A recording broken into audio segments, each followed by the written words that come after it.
La vie d'Henri bascule lorsqu'il tombe sur un mendiant qui cire des chaussures pour gagner sa vie. Il remarque une cicatrice sur le cuir chevelu du mendiant et manque de s'évanouir en réalisant que l'homme ressemble exactement à son père, qui a mystérieusement disparu il y a 20 ans. Ils ne veulent pas signer le contrat, maman, dit Henri au téléphone en quittant le centre d'affaires. Nos concurrents proposent de meilleures conditions. Nous ne pouvons pas les perdre, a répondu Victoria. Donne-moi 20 minutes et je te rappellerai. Va déjeuner et tiens-toi prêt à revenir pour décrocher ce contrat. Henri poussa un soupir et se dirigea vers le café de l'autre côté de la rue. Il retournait vers le bâtiment lorsqu'il remarqua un homme sur le trottoir d'en face. « Je travaille pour de la nourriture. Faites cirer vos chaussures pour $1, lisait-on sur l'affichette à côté de lui. Henri se rapprocha du mendiant et déposa $1 dans la boîte à côté de lui, puis plaça sa chaussure droite sur le support de nettoyage. « Que Dieu vous bénisse, monsieur, sourit le mendiant en levant les yeux vers Henri. Le souffle d'Henri se bloqua dans sa gorge et il eut l'impression que le monde se brouillait autour de lui lorsqu'il vit le visage de l'homme. Si est impossible. Mais il était encore plus impossible que ce mendiant puisse ressembler à ce point à un homme disparu il y a des années. « Comment vous appelez-vous ? » demanda-t-il au mendiant. « Mes copains m'appellent Scar, répondit l'homme. Je ne sais plus comment je l'ai eu, mais j'ai une cicatrice, monsieur, et mes copains m'appellent Scar. Où est la cicatrice ? demanda Henri. Scar s'inquiéta en voyant le visage d'Henri pâlir.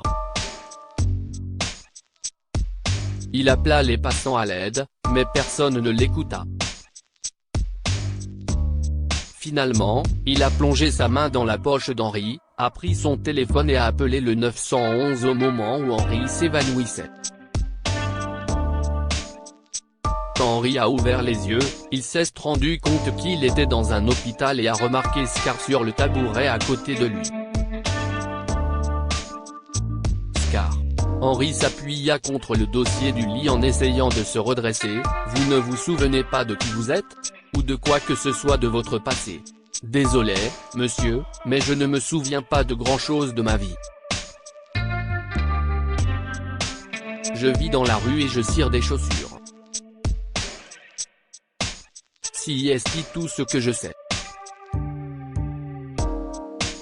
Je n'ai aucun souvenir de mon enfance. Et votre famille ? Vous n'en avez pas ? demanda Henri. Scar secoua la tête. Je suis comme ça depuis presque 19 ans. Henri remarqua l'état de délabrement de Scar et la façon dont il marmonnait parfois des choses pour lui-même, comme s'il souffrait de troubles mentaux et de perte de mémoire. Je crains que l'heure des visites ne soit dépassée, dit un médecin en entrant dans le service d'Henri et en regardant Scar. Vous devez partir. Docteur, pouvez-vous faire un bilan de santé pour Scar ? demanda Henri. Je veux m'assurer qu'il va bien et je m'occuperai des factures. Une fois que Scar a quitté la pièce, Henri a tout raconté au médecin. Celui-ci accepta de les aider. Une heure plus tard, Henri parcourait les rapports de Scar. Où diable étais-tu passé, Henri ? Victoria a explosé. Je suis à l'hôpital, maman, et je crois que j'ai trouvé papa. Quoi ? s'écria-t-elle. Je sais que ça a l'air fou, mais je ne suis sûr cette fois. Peux-tu venir ici, s'il te plaît ? dit-il. D'accord, j'arrive, répondit-elle. Il ressemble à papa, n'est-ce pas ? demanda Henri.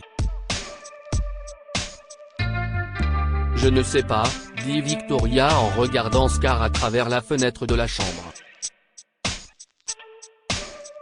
Tu peux faire un test ADN si tu veux, Henri. Henri a fait le test ADN et a payé pour les résultats express. Victoria et lui ont attendu ensemble à l'extérieur, jusqu'à ce qu'Henri ait besoin d'aller aux toilettes. Sur le chemin du retour, il s'arrêta brusquement après avoir entendu Victoria se disputer au téléphone. Henri ne l'avait jamais vue aussi furieuse. Il s'est donc caché derrière un mur pour écouter sa conversation. Comment se fait-il qu'il soit encore en vie ? fulmina-t-elle. Tu m'as dit qu'il n'avait pas survécu. Dois-je te rappeler aux dépens de qui tu vis cette vie paradisiaque ? Henri la regarda mettre fin à l'appel.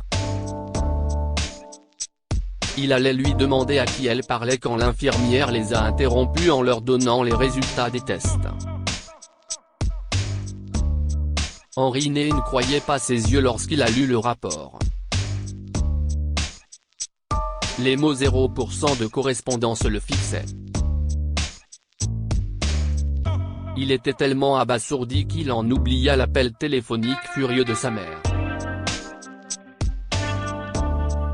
Si est difficile pour un enfant d'accepter que son père ne revienne pas. Il nous manque à tous, chérie, dit Victoria, mais tu dois aller de l'avant. J'ai dû mettre mon chagrin de côté pour reprendre sa société et construire cette vie pour nous, alors s'il te plaît, partons pour la réunion maintenant. Je sais exactement comment convaincre nos clients, chérie. Le cœur d'Henri se serra. D'accord, soupire-t-il en refermant le rapport. Scar doit rester à l'hôpital quelques jours, je vais donc le voir rapidement. Je reviens dans une minute. Henri ne pouvait s'empêcher de penser à ce qu'il avait entendu à l'hôpital, mais son instinct lui disait de ne pas interroger sa mère sur cette conversation. Au lieu de cela, il se rendit chez elle le lendemain, alors qu'elle était au travail, pour enquêter. Henri est entré dans sa chambre.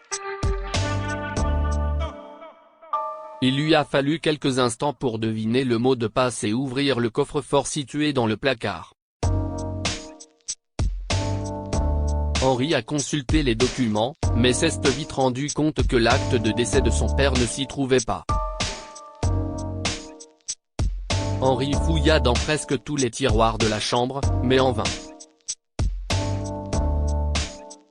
Si est alors qu'il remarqua quelque chose d'étrange. Il y avait des traces de rayures sur le sol.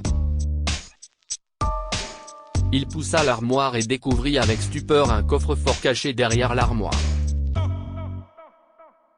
Henri a tapé les mots de passe habituels utilisés par Victoria, mais ils n'ont pas fonctionné. À ce moment-là, son regard s'est arrêté sur la photo de son père sur la table de chevet. Henri essaya la date à laquelle son père avait disparu et le coffre-fort s'ouvrit. « Eh, maman, qu'est-ce ce qu'il y a ?» demanda-t-il. « Je viens de quitter le travail et je veux qu'on se réunisse pour fêter le contrat, » dit Victoria d'un ton enjoué. « J'aimerais bien, mais ces derniers jours ont été difficiles. » « Pourrions-nous dîner un autre jour ?» demanda-t-il. Victoria était déçue, mais elle a dit que c'était bon et a raccroché. Henri prit le dossier brun, organisa la chambre de Victoria et quitta la maison. À la maison, il ouvrit le dossier et trouva une enveloppe contenant une vieille disquette, quelques documents et des photos. Les photos étaient toutes celles de son père, mais ce dernier n'était pas seul sur ces images. David était photographié avec une femme à différents endroits. On aurait dit que quelqu'un les traquait lorsque les photos ont été prises. Lorsqu'il a trouvé une photo de son père embrassant la femme, Henri a compris qu'il s'agissait de la maîtresse de son père. Papa trompait maman ? Mon Dieu, se dit-il tristement. Il passa ensuite aux documents. Il était question de transfert d'actions. Sa mère avait transféré une partie des actions de la société à Steve, l'assistant de David. Steve était maintenant membre du conseil d'administration. Ce qui était étrange dans ce transfert, c'est qu'il avait eu lieu peu de temps après la disparition de David. Qu'est-ce ce qui se passait? Pourquoi maman aurait-elle rassemblé toutes ces choses au même endroit? Qu'est-ce ce que tout cela signifie? Le regard d'Henri fut attiré par la vieille disquette. Il l'inséra dans son vieil ordinateur et se rendit compte qu'il s'agissait d'un enregistrement audio de la dispute de ses parents. « Admets que tu me trompes avec cette sorcière maigrichonne », cria Victoria. « Oui, je l'ai fait », s'écria le père d'Henri. Le son fut coupé. Henri réinséra la disquette et réécouta l'enregistrement, mais cela ne servit à rien. Le disque était assez vieux, et la dernière partie de l'enregistrement s'était effacée. L'Hiroshio, une femme âgée, regarde la photo de son mari décédé et remarque son écriture après 7 ans, histoire du jour: nous sommes trop vieux pour avoir des rendez-vous. Un homme se moque de sa femme depuis 43 ans et la voit avec un autre homme. Un vieil homme se rend chaque jour sur la tombe de sa femme et il voit un petit garçon. Maman et papa allaient divorcer. Zut. Henri vérifia à nouveau le dossier et trouva 2 enveloppes cachées à l'intérieur d'un rabat. Henri ne croit pas ses yeux lorsqu'il lit les papiers contenus dans la première enveloppe. Quoi? Je suis adopté? À ce moment-là, Henri a compris que le test ADN à l'hôpital était inutile. Mais le pire, c'est que Victoria le savait depuis le début. Henri a trouvé dans la deuxième enveloppe des photos de David et Steve lors d'une partie de pêche. Papa et Steve ont-ils été traqués eux aussi? Se demanda Henri. Sur la photo suivante, Steve fixait l'appareil photo comme s'il savait qu'il était photographié. Sur la photo suivante, un homme est allongé au pied d'une falaise près d'une rivière. C'était son père, gisant dans une mare de sang. Henri ne revenait pas. Toute sa vie, Victoria lui avait menti. Le lendemain matin, Henri est allé prendre son petit déjeuner chez Victoria. Ensuite, Henri a vérifié son historique d'appels pendant qu'elle se préparait pour le travail. Elle n'a passé qu'un seul appel pendant qu'il était à l'hôpital, à Steve. Henri a réalisé que Steve avait essayé de tuer David et que Victoria avait été complice du crime. Ils avaient tout planifié ensemble et avaient ensuite menti sur sa disparition. Henri se dirigea vers sa voiture et appela l'hôpital où Scar avait été admis. « Bonjour, oui, s'il vous plaît, ne le laissez pas aller n'importe où. Je viendrai le chercher dans les prochains jours. » « Merci, » dit-il au médecin de Scar et il raccrocha. Lorsque Victoria est montée dans la voiture, Henry était prêt à l'emmener là où elle devait être. « Henry, où vas-tu » demanda-t-elle en regardant par la fenêtre. « Le bureau est dans l'autre direction. » Si est une surprise, dit-il, en prenant la route vers le commissariat de police. Dites-nous ce que vous en pensez et partagez cette histoire avec vos amis. Elle pourrait égayer leur journée et les inspirer. Si vous avez aimé cette histoire, vous aimerez peut-être celle-ci. C'est l'histoire d'un homme riche qui se rend dans un restaurant et trouve son frère, perdu de vue depuis longtemps, en train de mendier devant l'établissement. Abonnez-vous à Amomama sur Google News. Partagez.